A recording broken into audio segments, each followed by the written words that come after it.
Good day. Today is the 6th of August 2026 and this is the first one of what I hope to be a number of what we'll call What We Need to Succeed video podcasts. About 6 years ago I produced about a dozen team talks, TED talks, Keith talks, 15 minutes, 10 to 15 minute presentations, which basically were my attempt to try to convey some crucial information related to what we learn, what we need to learn, and how we develop, and what we need to learn to succeed. Consequently, in the subsequent years, I've seen a lot of podcasts appear, particularly on YouTube, and I thought that that might be quite a good format for me to start to, if you like, convey my 50 plus years of research in an attempt to try to help as many people as possible to learn to succeed.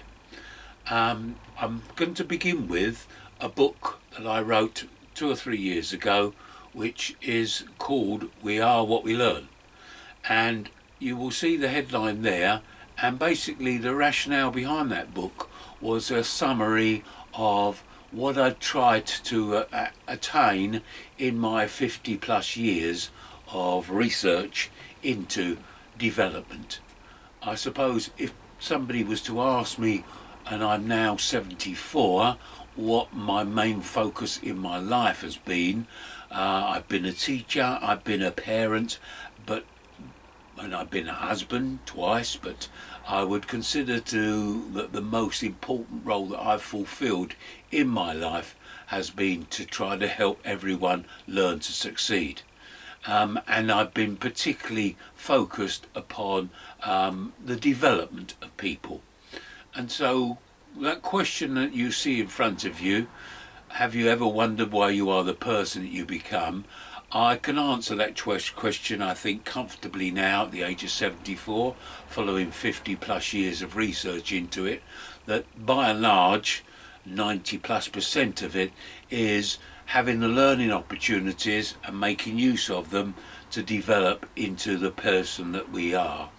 And these 8 areas of development which you see here, behind me, over to there, and there, etc., are really an attempt by me to summarise what I would consider to be the major areas of development now.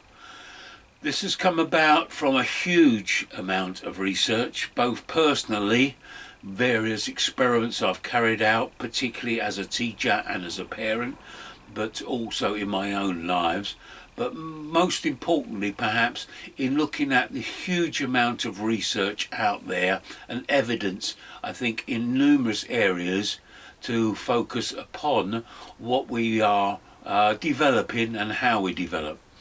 A number of years ago, perhaps 30 years ago, 25, I began asking this question to a number of people, particularly parents.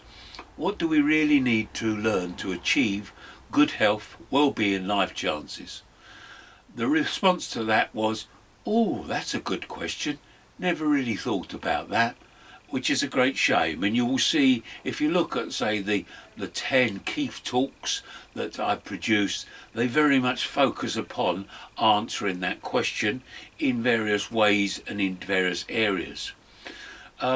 I've been fortunate insofar as during my lifetime I've been given a lot of opportunities, particularly beginning in the 70s when I began teaching in 1974 at my old school as a science and PE teacher. I could carry out a number of experiments, I would call them, being a scientist, on my children to try to see students how things would develop in them. And gradually I began to become aware of the key factors which were causing them to be successful. This later became a thing which I called success philosophy. The reason it was success philosophy is because I was looking at the evidence to show why people succeeded, overcame difficulties in any particular area, comparing it to people who weren't able to overcome those difficulties and succeed. So consequently, I looked at what I was provided and what they had in their life and called them learning experiences or learning opportunities.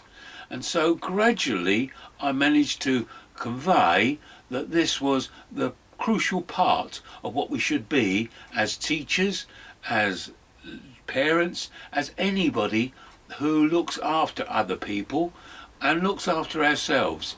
And therefore I began to focus upon something which I would consider to be what learning matters most.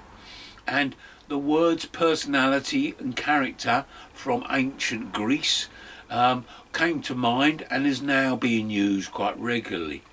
But the important thing was, as a teacher, I began to realise that sadly our education system was based largely upon what people consider to be important in schools that they set up or already existed, public schools, private schools in the Victorian age, and that was very much about, I suppose by and large, academia as we would call it, and focused upon trying to select people who they felt could move into areas such as leadership, politics, and other areas such as in the law and teachers and health and so forth. So consequently, when I tried to find out what would be relevant in the 21st century, it became obvious that the answer to this question, what do you most need to learn to achieve good health, well-being and life chances, was not really part of the school curriculum or even part of what people would classify as education, certainly in the UK and as far as I could see in many of the other countries. Though to some extent Scandinavian countries do differ in this, and this is true in various places that I've studied across the globe. The things that I would most perhaps focus upon is that I became interested in psychology, because the psychologists, and they go back very many years, hundreds of years, some which weren't called psychologists at the time, but basically their focus was upon development of people. And that's how the 8 areas of learning or development, skill areas that I have on my shirt and all around me began to develop.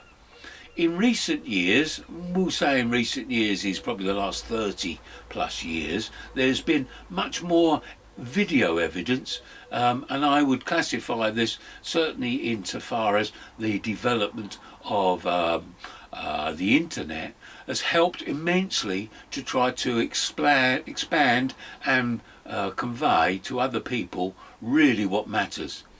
A particularly useful programme was one which the BBC had. Professor Alex Roberts, as she's now called, focused upon a Horizon programme called What Makes Us Human. And at the end of that, she really did give a good summary into those 8 skills I have on my shirt here. And I will go through each of them very quickly to begin with, just so that people are aware of what we mean by these 8 skill areas or these developmental areas. The first one, of course, what makes us perhaps unusual is our ability to learn. And one of the things that we are conscious of is that one of the things that makes us human is the fact that we can learn probably better and more extensively than any other species, though the great apes themselves are perhaps a little good at this as well. And we have developed over the last few hundreds of years abilities where we can convey this knowledge, obviously beginning with things where we be able to speak and listen and then write and read and convey other people, and now we have computers, video, internet, and all sorts of different ways in which people can learn different skills. Particularly sport for me has been a very useful device to give people learning experiences.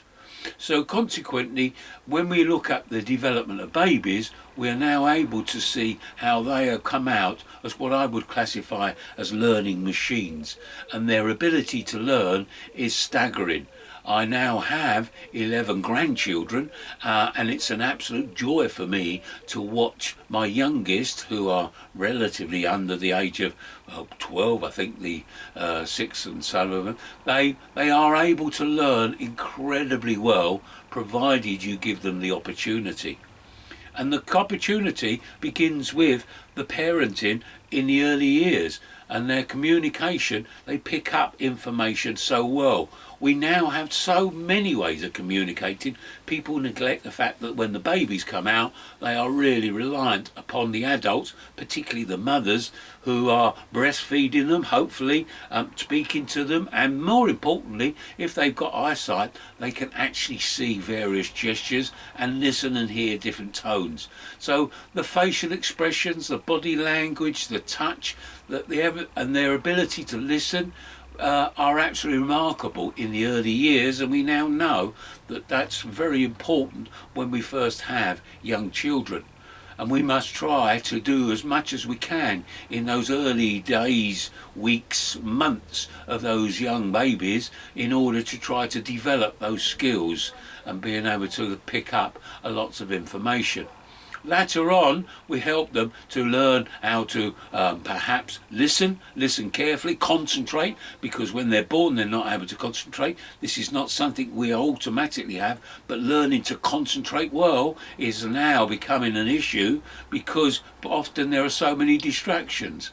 And when we're trying to help people learn to read, and pick up information, we are aware that now we've got major problems because of all the distractions that our children, our young babies often have.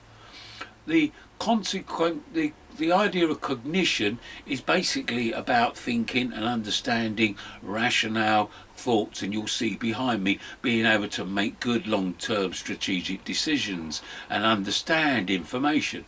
This is actually something which we would usually historically have called IQs or things of that nature. We now know that that's a fairly crude measurement, but our frontal lobe, our part of the brain now, is very important in being able to understand those things, but we're not born able to do that. So developing our level of understanding, problem solving, decision making is something which we really have to work hard at, which has perhaps now been neglected in recent years with so many distractions coming online. But with AI, we're now aware of how that is such a crucial part of who we are as a species and as humans.